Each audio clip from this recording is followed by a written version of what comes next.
My book, Corvid's Lament, is based in the Caribbean island of Trinidad and Tobago, and basically Connie Costello is a young girl who's seeking a perfect life, but as she's going through life she's having to face a raft of life events, and just before each event the vultures turn up like a bad omen. So she begins to think that perhaps her family's cursed, or she herself's cursed.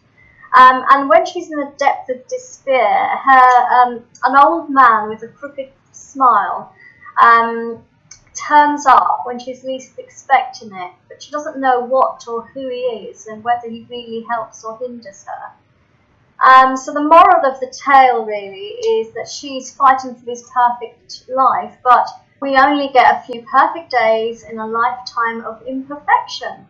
Corvid is the personification of evil, or the personification of the evil island magic, the black magic on the island of Trinidad.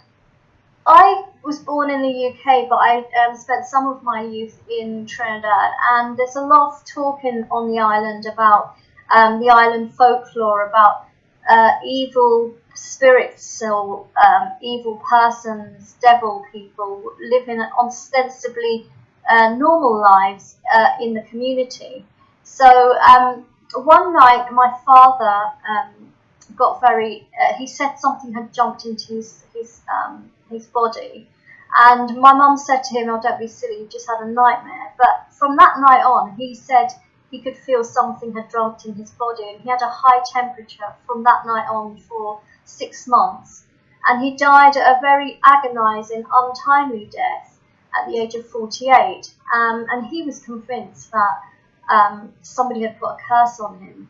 So the motivation for writing the book was partly therapeutic in order to process my father's death, and to explore whether, if somebody believes that they actually are cursed, whether that could affect alter their fate, or whether their fate is because they're making unwise life decisions.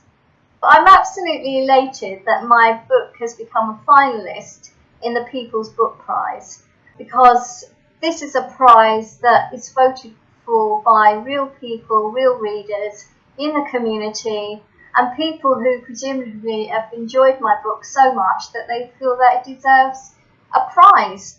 It's brilliant to think that I've garnered enough votes to get to this stage. Brilliant, absolutely thrilled.